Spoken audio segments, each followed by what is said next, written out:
That autumn, the whole of Edinburgh was speaking about one thing. The Duke of Ravensholm had returned. By morning it was in the papers. By afternoon it was in every drawing room, every solicitor's office, every servant's hall.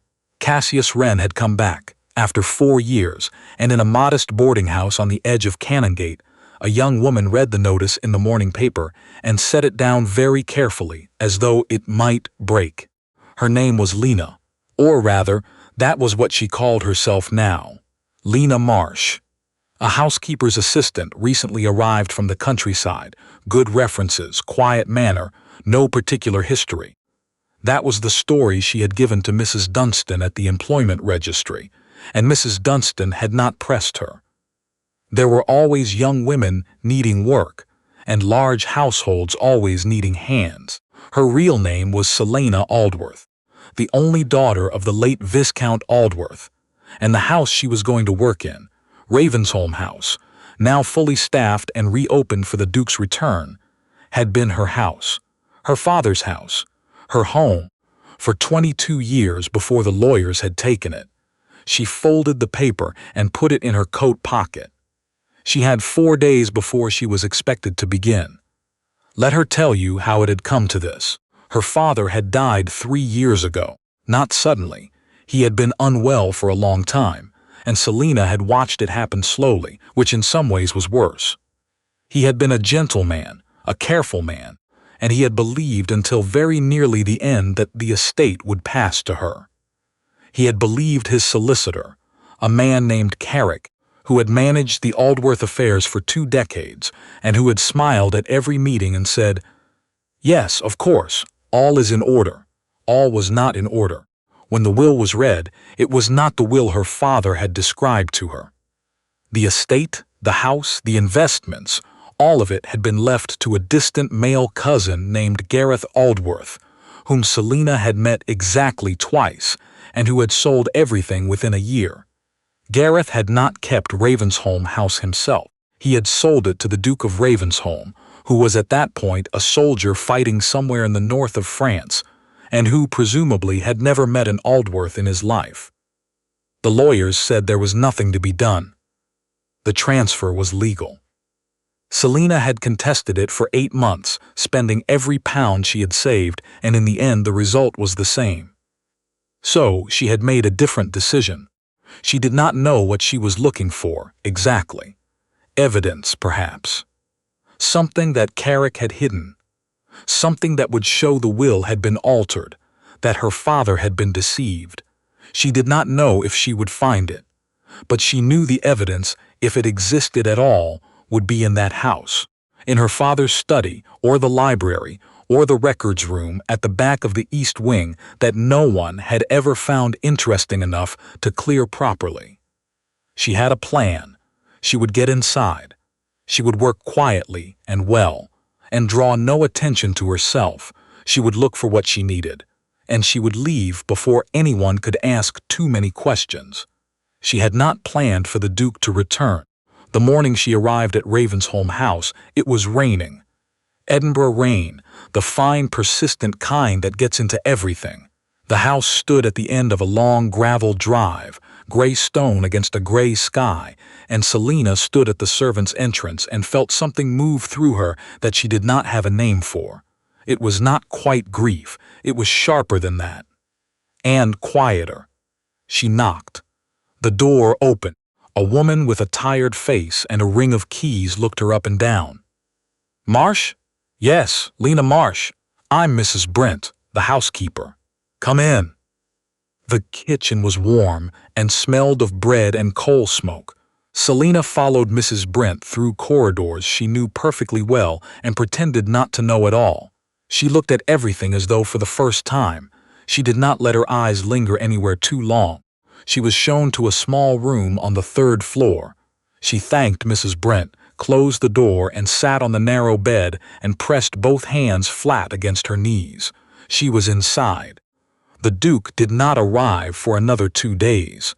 Selena had spent those 2 days learning the rhythm of the household. Who spoke to whom? Who was inclined to gossip? Who preferred to be left alone?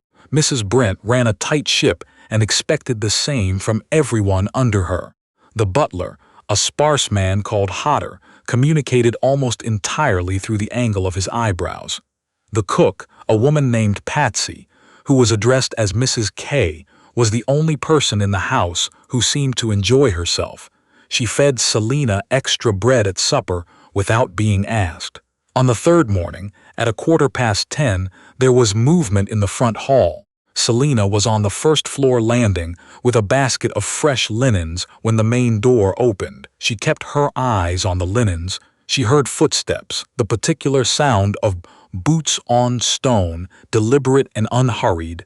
She heard Hodder's murmured greeting and a brief response, low and quiet.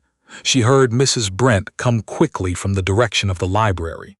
Then she heard nothing because she had pressed herself against the wall and was doing her very best to be invisible. She looked up once, just once. The Duke of Ravensholm was standing in the hall below. He was tall, he had always been.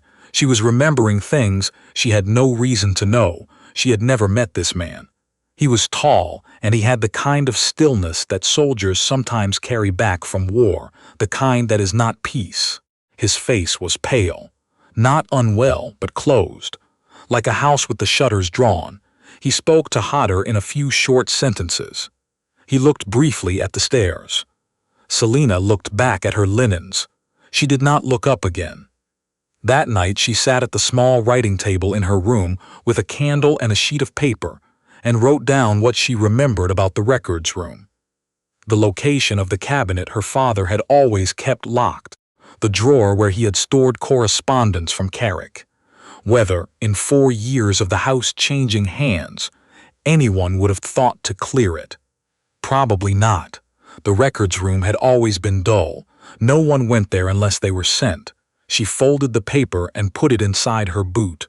Then she lay down on the narrow bed and stared at the ceiling and thought about the Duke's face, those closed, careful eyes, that stillness. She had expected something different. She did not know what. The house had a particular rhythm in the mornings. The Duke took breakfast alone and early. By the time the other staff were moving about, he had already been in the library for an hour.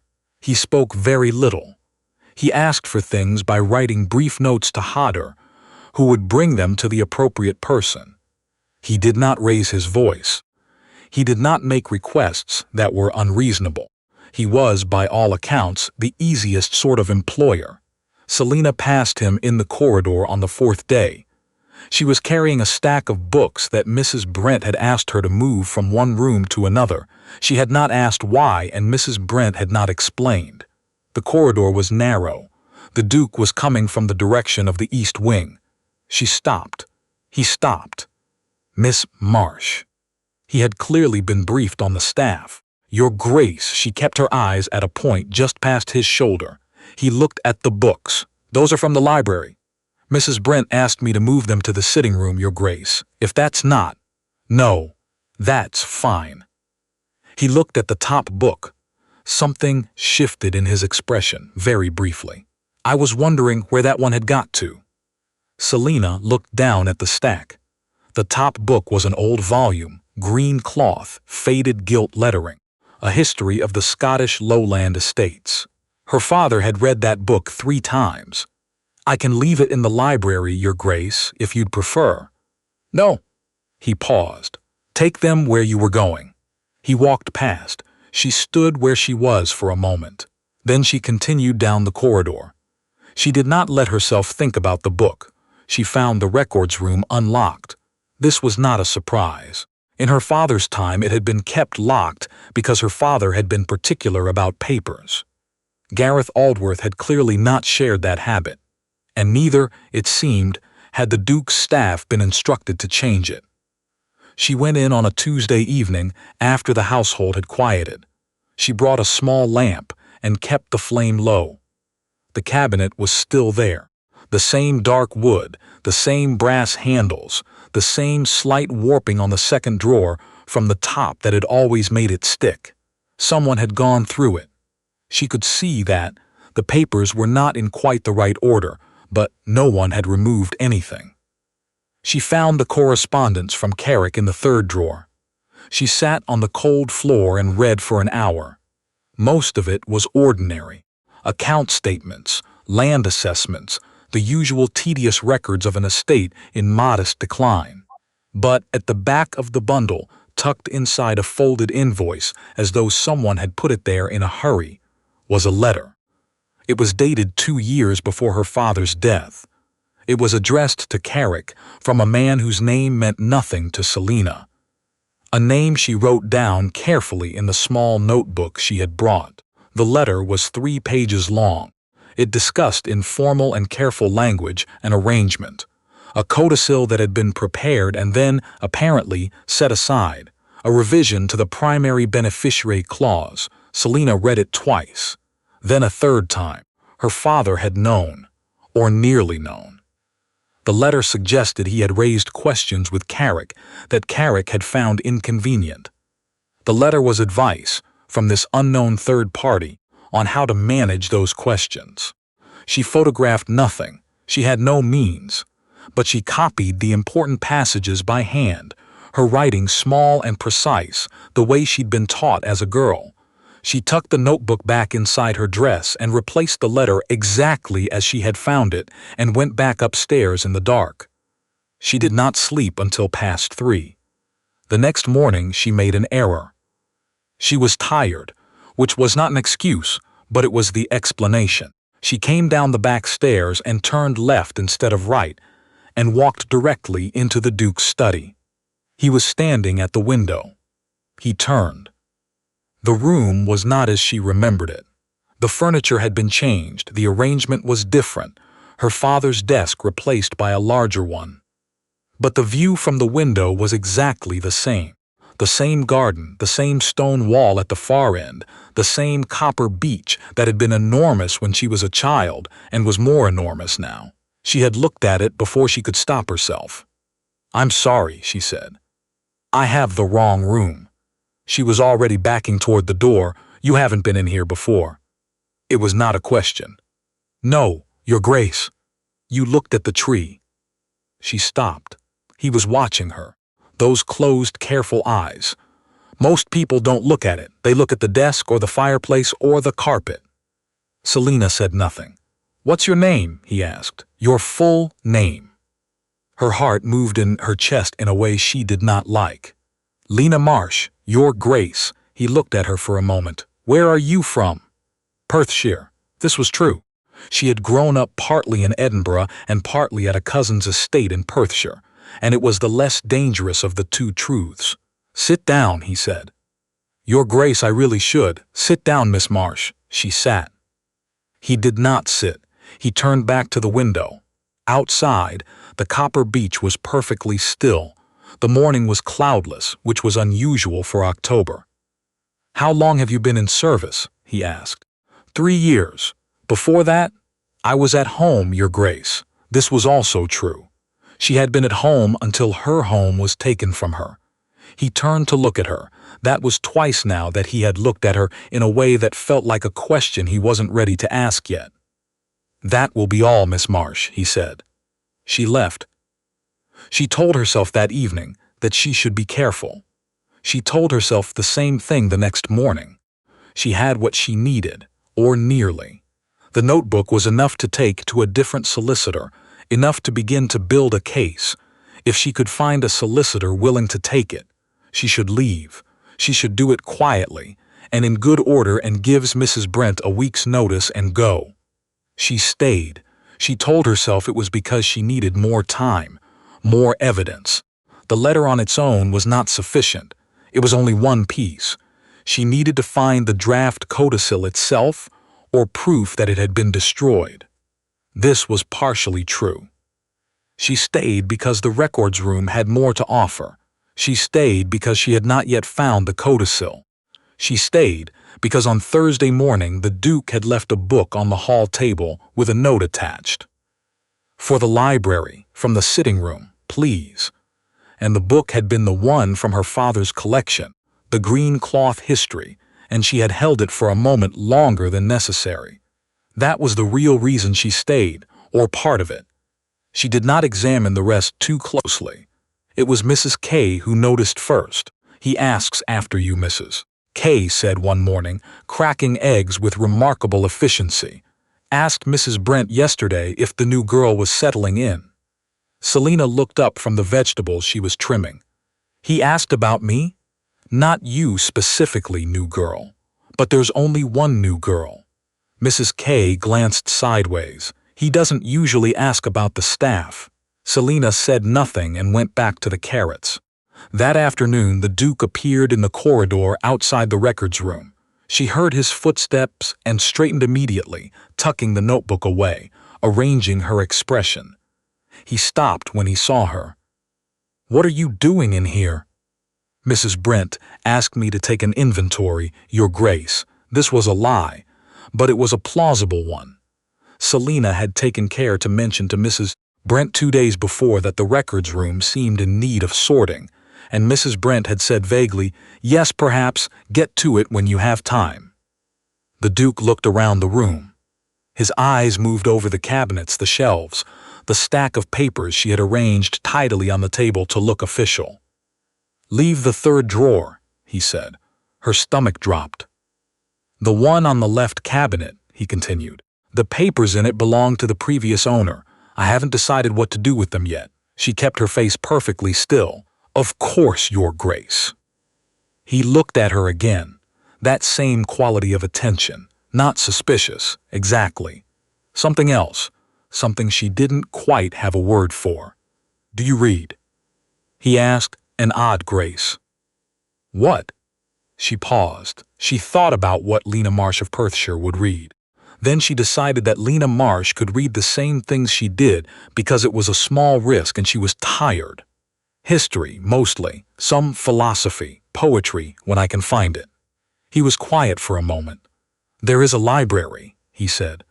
"You are welcome to use it, in the evenings if you wish." He paused. "I'm rarely in it after 9. Then he walked away. She went to the library that Friday evening at 9:30. He was still there. He was in the chair nearest the fire, a book open in his hands, not reading it. When she pushed the door open, he looked up. There was no surprise in his face, or if there was, he had managed it faster than she could see. "I can come back," she said. "No," he said. "Come in." She chose a chair, at some distance, and found a book, and opened it. For a while neither of them spoke. The fire made small sounds. Outside the wind moved against the windows. It was, Selena thought, the most comfortable silence she had experienced in 3 years. After some time he spoke without looking up from his book. "Do you find it difficult?" he asked. "Being in a house where you know no one." She considered the question carefully. "I find it easier than being where I was," she said. "Where I was, everyone knew me, and that was its own kind of difficulty." He looked up at that. She kept her eyes on her page. "What happened?" he asked. Not prying, not pressing, asking the way someone asks when they think they might understand the answer. She turned a page she had not actually read. "I lost something," she said. "And the place where I lost it was full of people who wanted to talk about it, so I left." He was quiet. "I'm sorry," he said finally. She looked up at that. She had not expected it. "For your loss," he said. "Whatever it was." She looked at him across the room. The fire was between them, and the light was warm and uncertain. He was watching her with those carefully shuttered eyes, and she thought, "This man has lost something too. More than one thing." She didn't know what. She didn't ask. But she knew it the way you know about a weight when you've carried one yourself. "Thank you," she said. She went back to her book. He went back to his. The clock ticked on the mantelpiece, and neither of them spoke again. And when the clock struck 11, she closed her book and said good night. And he said, "Good night," and she went upstairs. She sat at her writing table for a long time. She looked at the notebook. She looked at the door. She thought about the copper beech outside his study window. She thought about the way he had said, "I'm sorry," as though he meant it particularly, even though he could not know what he was sorry for. She told herself this was not the point. The point was the codicil. The point was Carrick. The point was her father's name. She blew out the candle and went to bed. She found the draft codicil on the following Wednesday. It was not in the records room. It was in the library, inside a book, an old estate ledger that someone had hollowed out and filled with loose papers, the kind of thing a man does when he wants to hide something that looks like nothing. She found it while she was shelving a stack of books that had been left on the reading table. She almost missed it. The draft codicil was 3 pages, in her father's handwriting on the first page, and then a different hand on the second, making amendments, crossing out, writing above. Her name was on the first page. It had been crossed out on the second. She stood in the library for a long time. Then she sat down in the nearest chair, because her legs were not entirely reliable. She was still sitting there when the Duke came in. He stopped. She looked up. She had the papers in her hands, and she knew nothing on her face that could possibly be explained as ordinary. He looked at the papers. He looked at her face. He closed the door behind him. "Miss Marsh," he said carefully. She said nothing. She was still deciding. He came and sat in the chair across from her. He did not ask to see the papers. He did not say anything at all. He simply sat there the way he had in the library in the evenings, quietly waiting. After a long time she said, "These were in the ledger, the hollow one, 3rd shelf, from the bottom." He nodded slowly. "I wasn't looking for them to." She stopped. She started again. "My name is Selena Aldworth. My father was Viscount Aldworth. This was his house." The room was very quiet. "I know," said the Duke. She looked at him. "Not when you arrived," he said. "I didn't know then. I suspected something after the study." He paused. "The way you looked at the tree." She pressed her hands flat against her knees. They were trembling slightly. "Why didn't you say anything?" "Because," he said, and then he stopped. He looked at the fire. "Because I wanted to know why you were here. And because," he looked back at her, "I didn't think you were a thief. I thought you were looking for something." Did you find it?" She held up the papers. "Yes." He looked at them for a moment. "Is it enough?" "I think so. With the letter in the records room." "I need a solicitor," he said. "I know 3. I'll have Hodder arrange a meeting for tomorrow." She stared at him. "If the estate was taken from you by fraudulent means," he said, "that is a matter for the courts." He paused. "I bought this house in good faith from your cousin, who presented himself as the rightful owner. If that ownership was fraudulent—" He stopped. He looked at his complicated. "Then the transaction is complicated. But you would have a claim against you, against the estate." "Yes." She looked at him across the room. The fire between them, the light warm and uncertain, same as before. This closed, careful man. This man who had come back from war with something missing from his eyes. "Why?" she asked. He looked up. "Why would you help me?" she said. "This would cost you." He was quiet for a moment. I've 4 years of men will me to do things that cost other people," he said. "I've had enough of it." She looked at him. "And," he said very quietly, "you looked after the tree." She didn't say anything. "My father planted a copper beech at our estate in Argyll," he said. "I was 7. He died before it was big enough to matter. When I came here and saw that one—" He stopped. He did not finish the sentence. He didn't need to. She understood. She looked down at the papers in her hands. 3 years of this. 3 years of Carrick and lawyers, and the particular exhaustion of being told the thing that happened to you did not happen. And this man, this stranger, this person who had her father's house, was sitting across from her saying, "Tomorrow a solicitor, I'll arrange it." "You'll lose the house," she said. "Possibly. You only just returned to it. I know." He looked at her. "I've had 4 years of things I couldn't undo. If this is something I can help undo." He paused. "Then I'd rather do that." The clock ticked on the mantelpiece. Outside, the wind moved in the copper beech.